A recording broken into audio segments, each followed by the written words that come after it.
Você sabe me dizer como se forma um grupo social?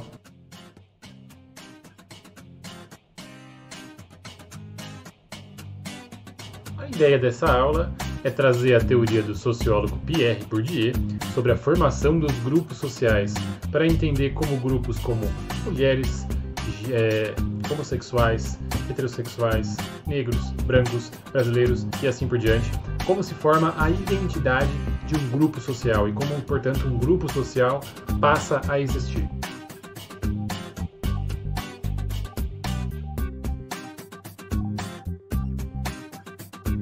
Então, antes de mais nada, colocar a questão nos seguintes termos: como se forma um grupo social? Por que isso? Essa questão ela vem de um modo como a sociologia atualmente entende os grupos sociais, pessoal.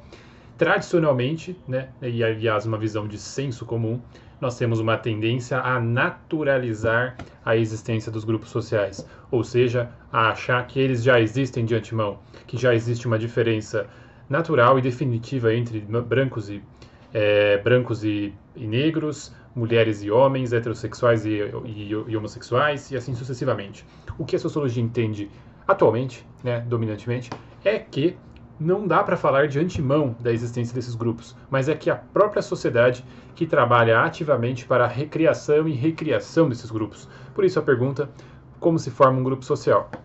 E o que dominantemente se entende hoje, sobretudo a partir do pensamento do Pierre Bourdieu, que é um dos sociólogos mais influentes do pensamento sociológico contemporâneo, é o seguinte, que de início que na base da formação de qualquer grupo social existe algo em comum, né?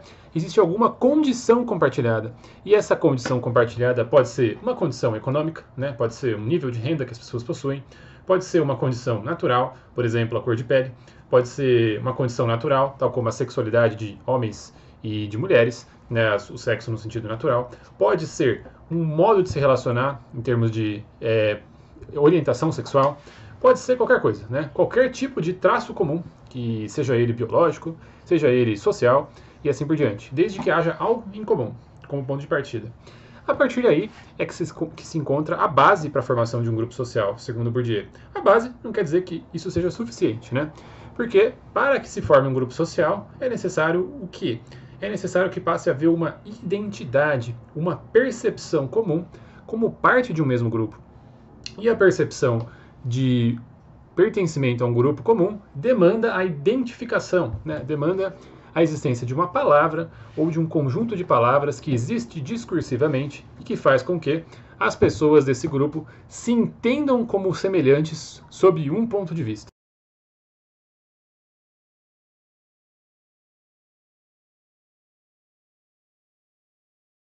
Então, exemplificando a partir da questão de gênero, homens e mulheres possuem uma condição, cada um, uma condição compartilhada do ponto de vista natural, né, do ponto de vista de uma corporeidade, né? E, no entanto, quando é que homens e mulheres efetivamente se tornam um grupo social? Quando há uma percepção comum dessa condição e da parte de homens e mulheres que faz com que eles se percebam enquanto tais e passam a criar certos padrões do que devem ser um homem e uma mulher. Então, por exemplo, pegando do ponto de vista desse exemplo, homens, em grande parte da nossa história, inclusive em parte ainda hoje, convivem com o estereótipo de que o que os define, né, de que o que os define é a virilidade, é a força, é a masculinidade, né, a capacidade de ser um protagonista, de ser um herói e assim por diante. E da parte da mulher, é um estereótipo de que a mulher é feminina, que a mulher é submissa ao homem, que a mulher deve ficar no lugar doméstico e que a função da mulher deve ser encontrada em outro homem, né, que ela deve estar a serviço de outro homem, né? Veja, nada disso está na natureza de homens e mulheres, né? Isso é uma invenção que, em certo momento, os grupos sociais pouco a pouco perceberam, que se perceberam a partir dessas definições, então discursivamente se construíram em torno dessas ideias, né? Dessas definições estereotipadas do que é ser uma coisa ou outra. Então, inicialmente se tem uma condição natural, pouco a pouco essa condição natural passa a dar margem a uma construção discursiva que essa sim define um grupo social. E aí passa a definir papéis sociais, identidades e assim sucessivamente. Outro exemplo, questão racial. Já sabemos hoje em dia que, naturalmente, não há nada que justifique a diferenciação entre brancos e negros, né? Essa é ainda mais evidente que não há diferença do ponto de vista biológico. No entanto, a nossa percepção sobre essa diferença nos fez nos classificarmos de acordo com certos estereótipos. E a partir do momento que nós definimos como estereótipos, que nós nomeamos, nós passamos a, então, incorporar essas formas de comportamento e de definir os tratamentos de modo diferenciado. Isso passa a formar a sociedade enquanto grupos sociais, não é? E essas identidades, importante pontuar, talvez já esteja claro, mas é importante pontuar, elas são sempre transformadas, né? Elas estão pouco a pouco mudando.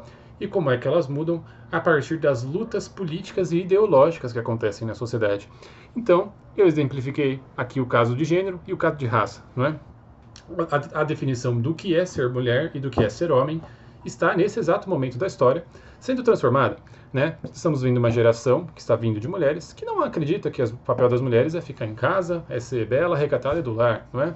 Mesma coisa o movimento negro, que tem feito inúmeras movimentações ao redor do mundo, né? Quais são essas movimentações em termos de identidade?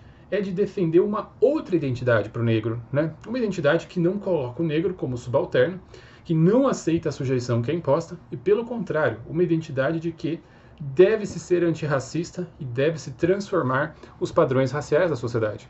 Então, vejam só, a identidade e o papel social, elas são construídos pouco a pouco. A partir do momento que elas são construídas, elas definem as pessoas. Mas, mesmo estando definidas, isso não quer dizer que elas não possam ser transformadas, porque o tempo todo a própria sociedade está colocando em disputa essas transformações. Então, é uma ideia dinâmica, né? O modo como se entende a formação dos grupos sociais é complexo. Por quê? De antemão, eles não existem, né? Porém, a sociedade cria os seus estereótipos, cria os seus discursos, cria as suas definições e projeta nas pessoas essas definições mediante o processo de educação, mediante o processo de transmissão da cultura. A partir do momento que as pessoas recebem essa cultura, elas se definem a partir dela, né? Elas se definem enquanto grupos sociais. Mulher, homem, branco, negro, pobre, rico e assim sucessivamente.